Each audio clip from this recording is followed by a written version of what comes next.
In his book Money for Nothing, One Man's Journey Through the Dark Side of Lottery Millions, Edward Ugle wrote that many lottery winners were happier before they became millionaires.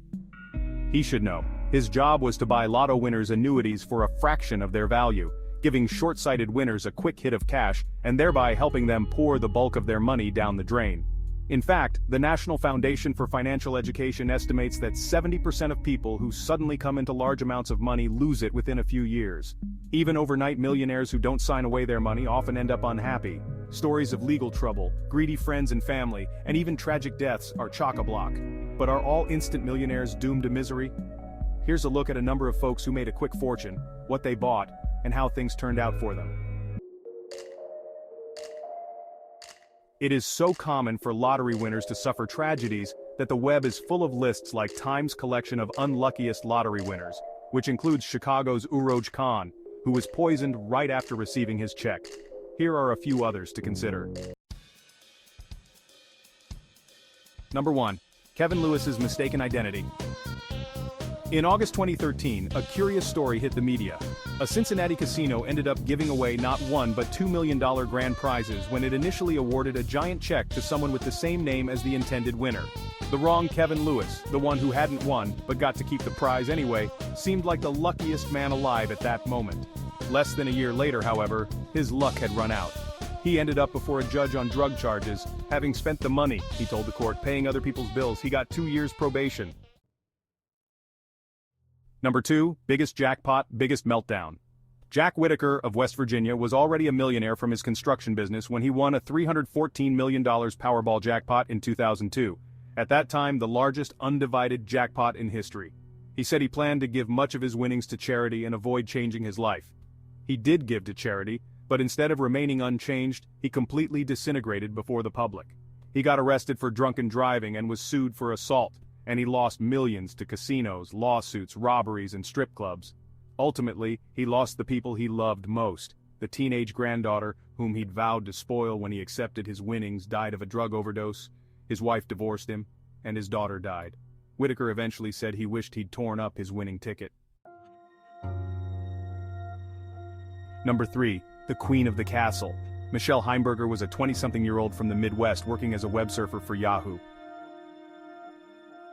In 1999, the San Jose Mercury News reported that she became a very successful stock options trader. Exact figures were not released, but it is believed that she made a fortune through stock options. This fortune was so vast that she managed to buy a haunted castle back in her Midwestern hometown.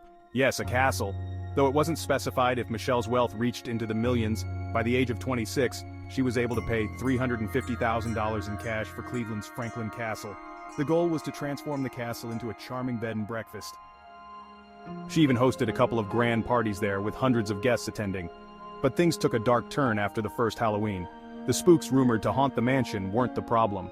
Instead, disaster struck when an arsonist set the castle ablaze, causing damage worth hundreds of thousands of dollars. Despite being insured, the repairs lagged, possibly due to the economic downturn or Michelle's distance from the property. The castle stood boarded up for years, and by 2006, Michelle faced foreclosure, burdened with back taxes and construction fees. The building, lacking running water, was still pitched as a members-only club by a caretaker living in the carriage house, who also floated the idea of a reality ghost hunting and renovation show. Eventually, in 2011, Michelle sold the castle for $260,000 to a developer who planned to divide it into several units, much to the neighbors' relief, who were tired of dealing with squatters. Michelle now resides in London, working as a writer, editor, and illustrator. While not a tragic end, her dreams of running a spooky bed and breakfast remain just that, dreams. In contrast to the spectacular meltdowns, those who spend sudden windfalls wisely, or rather than spending them, invest them, don't tend to make headlines. Their stories are frankly boring in comparison. Story number 4. You can't take it with you. Oscar and Lorene Stoller were ranchers in their 80s whose North Dakota property turned out to be sitting on oil.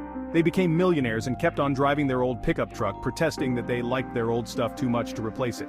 Maybe they should have been less modest. Oscar died in 2013, sounding from his obituary like a man who was truly unchanged by millionaire status.